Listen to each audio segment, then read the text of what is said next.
الرحمن علم القرآن خلق الإنسان علمه البيان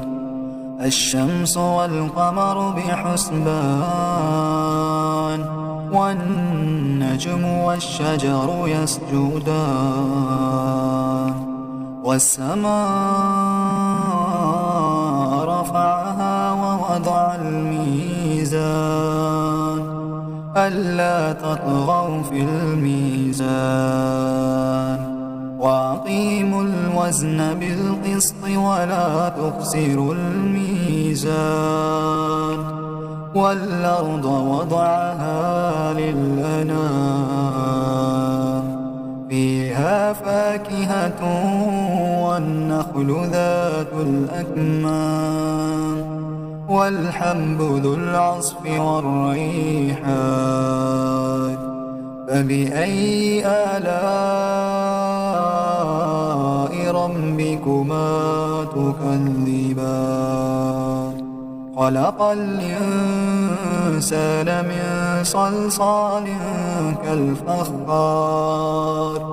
وخلق الجان من مارج من نار فبأي آلاء ربكما تكذبان رب المشرقين ورب المغربين فبأي آلاء ربكما تكذبان مرج البحرين يلتقيان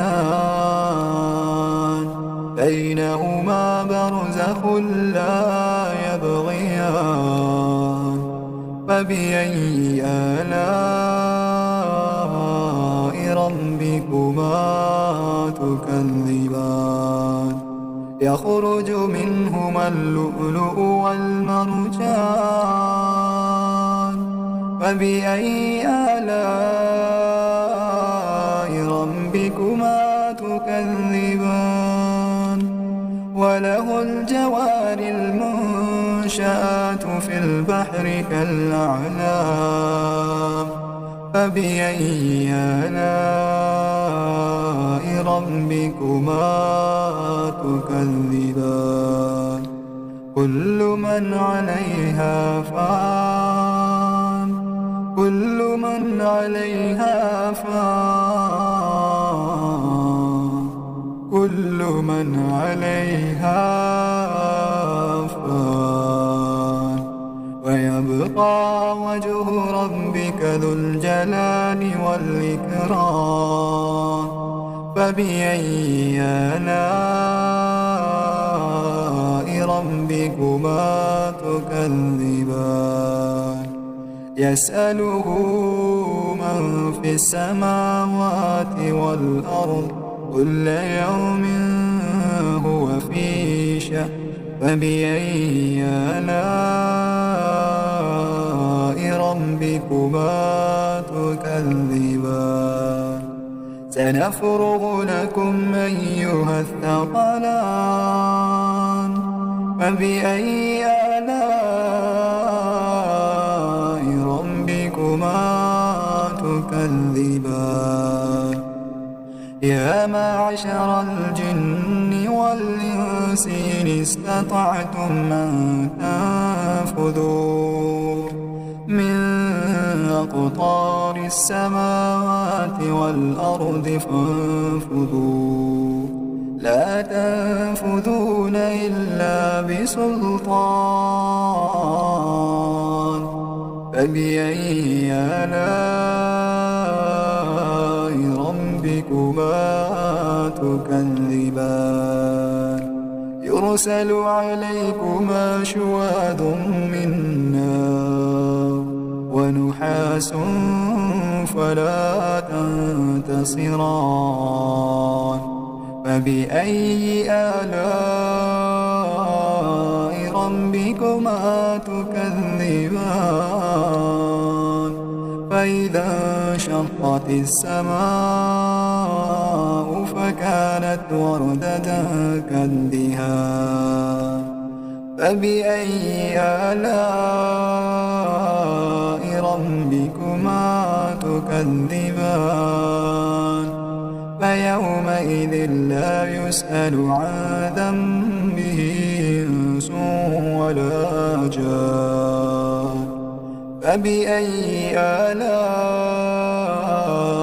ربكما تكذبان يعرف المجرمون بسيماهم فيؤخذ بالنواصي والأقدام فبأي آلاء ربكما تكذبان هذه جهنم التي يكذب بها المجرمون يطوفون بينها وبين حميم آن فبأي آلاء ربكما تكذبان ولمن خاف مقام ربه جنتان ولمن خاف مقام ربه جنتان فبأي آلاء ربكما تكذبان ذواتا أفنان فبأي آلاء ربكما تكذبان فيهما عينان تجريان فبأي آلاء ربكما تكذبان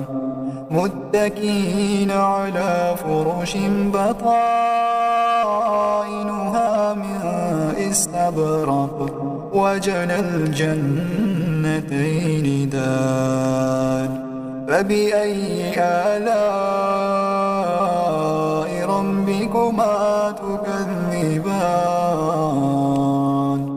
فيهن قاصرات الطرف لم يطمثهن إنس قبلهم ولا جان فبأي آلاء ربكما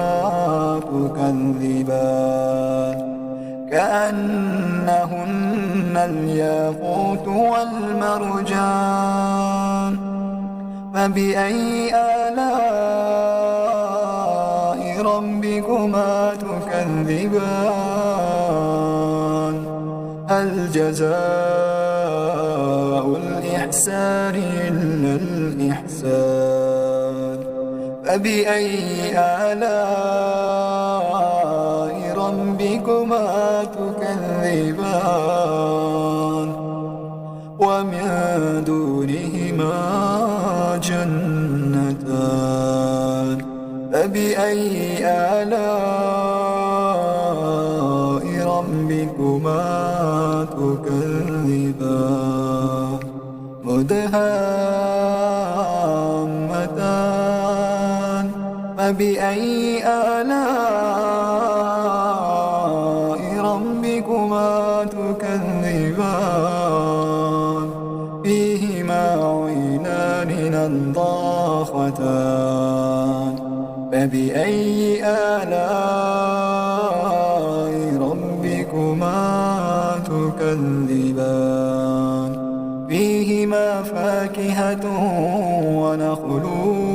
ورمان فبأي آلاء ربكما تكذبان فيهن خيرات حسان فبأي آلاء ربكما تكذبان حور مقصورات في الخيام فبأي آلاء ربكما ربكما تكذبان لم يطمثهن إنس قبلهم ولا جان فبأي آلاء ربكما تكذبان متكئين على رفرف خضر وعبقري حسان فبأي آلاء ربكما تكذبان تبارك اسم ربك ذي الجلال والإكرام